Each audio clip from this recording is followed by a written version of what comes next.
My name is Arturia, also known as the Coily Academic. I'm a blurred with a love for beauty. So welcome back to my channel. So for those of you who are new, this channel primarily consists of either academic related or natural hair related content. So today I'm bringing you all an academic related video, particularly surrounding how to get into a research lab or how to become an undergraduate research assistant. This is primarily geared towards undergrads who are interested in getting more research experience for either their major or to get into graduate school. So first off, I'm just going to define a couple terms real quick that I might use throughout this video. So a PI stands for a primary investigator. A PI is the person who is head of the lab. It's usually a faculty / professor who is the PI, and the PI is in charge of different RAs, which stands for research assistants. You can either be a graduate research assistant or an undergrad research assistant. And usually undergrads, it's kind of like a hierarchy, so usually undergrads report to the graduate research assistants. A research lab can either be remote or in a physical lab, depending on the discipline. But in this case, I'm just using lab loosely for basically to get involved with a PI and their graduate students on what research they're doing. So even now with what's going on and being in quarantine and social distancing, you can still engage in research, especially if you need it to beef up your application in a couple years. So I would definitely suggest trying. If anything, you'd probably just be in charge of more remote things if your campus is not opening anytime soon. So things like reading articles, coding, analyses, all these things that can be done at home or virtually in some way. So yeah, I will use the words PI for the head of the lab. RA can either mean graduate or undergrad research assistant. I'll try to be very specific when I'm saying that. CV stands for curriculum vitae, and it is basically an academics version of a resume. So it's longer. It lists all the publications that researcher has published, so what journal articles they've been in, book chapters, if they've presented their research nationally or internationally at conferences and things like that. So if you hear the word CV, that's what I'm referring to. It's basically just a long form academic resume. And I think those are pretty much all the words that you might not be familiar with or abbreviations. So yeah. So with that being said, I'm just going to dig into some tips on ways to get your foot in the door and ultimately get a undergrad research assistantship position. So I'm going to start from more straightforward or easier steps you can be taking to the ones that may be a little bit more challenging on your end, that may take more prep work. I'm also going to edit voiceover parts or demos where I'm showing you how to do that, especially when we get to the end and we discuss like cold emails and things like that, because I know it can be intimidating. So if any of this is of interest to you, then please keep watching. Pay attention in your classes. Oftentimes, obviously, your classes are taught by professors in your field, and when they're introducing themselves or even when they're doing like leading a lecture of some sort, they usually kind of touch on what their research interests are and kind of integrate that into the lesson plan. And that's a great way to learn about what research they're doing to see if that lab may be a good fit for you in the future. My second tip kind of goes hand in hand with the first one.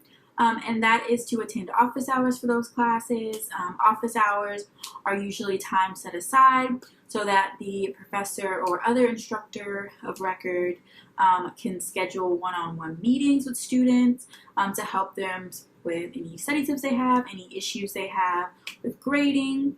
And it's a great way to build a relationship with that professor, especially when you have to do need recommendations for things. But also it's a great way to get your foot in the door. So you'd go to office hours, you'd build a relationship with them, ask them about their research, ask them about what they've been involved in recently, update, and then just express interest in those areas. Like, I'm really interested in going to graduate school in this field, and I'm really interested in your work. Do you have any research assistant positions open, or could I potentially do an independent study with you where I could lead my own idea? So that goes hand in hand. Pay attention to who's teaching you in your classes, and also attend office hours to get more one-on-one time with that professor. 3, make sure that you're subscribed to university listservs. Oftentimes, professors or graduate students who are interested in trying to get some more undergrad help will post to these listservs more information on what their application process looks like, because they may have an actual formal process. We have to fill out an application, do an interview. That will be included in the listserv posts. And sometimes just like a little brief background on what they do. And it's just an easier way to get your foot in the door, because when there's an application, you just have to make sure your application is up to par and everything else gets taken care of, and you don't have to do too much grunt work on your end. Okay, the next 2 take a lot more effort on your end, but it's totally worth it. So the next 2 go hand in hand regarding cold emails. Now, cold emails I've seen work. Like, you send out as many emails as you can to professors in that discipline at your institution. You introduce yourself. You say you're interested in their work. You ask for a time to meet. But before you get to that point, you have to make sure you do your research. So by do your research, you need to research that PI and what they are doing right now. So here's a couple sites. I'm just going to go down the list of the different ways you can do this. Also, right after this is going to be a clip of me demonstrating ways to look up the PI as well as look up their research. One of the easiest ways is to search their name and the institution that they teach at. So basically you would do Dr. Blank in quotes, and then you would do University of Blank in quotes right after, and then usually their profile on the university website would come up. Usually on their website they have their research interests, the lab that they lead and what the lab is doing right now. They have their recent publications. I would suggest looking at the ones from the last 1 to 2 years just to make sure you're current, because sometimes labs and PIs shift their focus. So you don't want to look at something they did maybe in 1996 and email them about that particular paper when they haven't done that topic in over 10 years. So yeah, definitely look at the current or recent publications from that lab and that PI, and pay a close mind to their interests. Okay, so yeah, so once you go to their website, then look up their most recent papers, because you want to have something to talk to them about. So once you look up their publications, you can look them up through Google Scholar, your institution or college's library system online. I'm going to leave, I think those are the 2 primary sites that everyone pretty much has access to.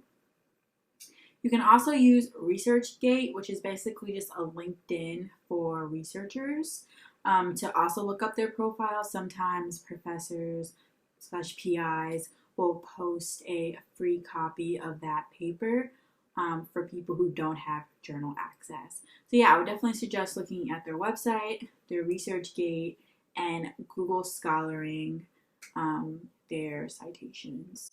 And also, just to be clear, Google Scholar is just a search engine where you can look up research articles. So yeah, so with that, I'm going to briefly show you how I would search myself. Disclaimer, I am a grad student, I'm not a professor yet, but I'm just going to use myself as an example. So I'm not putting any random professor's information out like that. So yeah, I'm going to put that in right now. Okay, so first things first, I'm searching the professor's name as well as the university that they are currently researching at or teaching at. Then I'm going to be redirected to their profile on the university's website where you can get their research interests, their CV, as well as their recent publications. From there, I'm going to copy and paste the publications into Google Scholar so that I can access them accordingly. And from there, I'm just going to read the article, take notes, so that can be used in the final email. Okay, so once you have looked up the PI and done your research on them and you feel really excited, now you're going to go into emailing that PI. And again, I'm going to put a screen record of me going through this process here. Okay, so copying and pasting that email from the website, I'm going to start drafting an email to the PI. First, I'm going to address them with their full last name and address them as doctor. That's a rule of thumb. You want to make sure that you're not using other prefixes like Miss or Mr. And you want to make sure you're being as formal as possible. So a good rule of thumb is always addressing that PI as doctor. So I'm just introducing myself and as well as my major. I include that I'm interested in pursuing graduate school and that I'm interested in a particular topic. From there, I bring up that I recently read one of their recent publications. I refer to that specific publication and I express interest, and then I ask if they'd be available to discuss that in more detail, as well as discuss any research opportunities that they may have in that lab. And from there, I just close out the email and you also want to make sure that you have an email signature, again, just to beef up that professionalism aspect.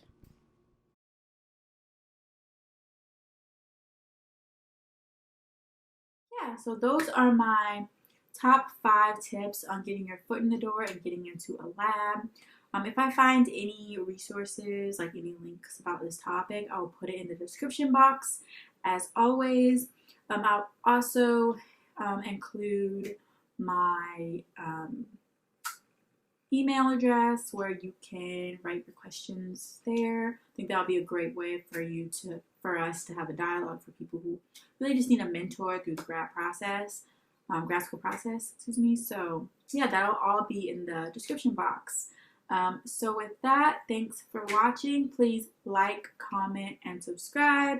If you know someone who is also interested in pursuing grad school and might need some extra help, please share this video. And yeah, click the bell if you want to be notified whenever I post. I will see you guys in the next one.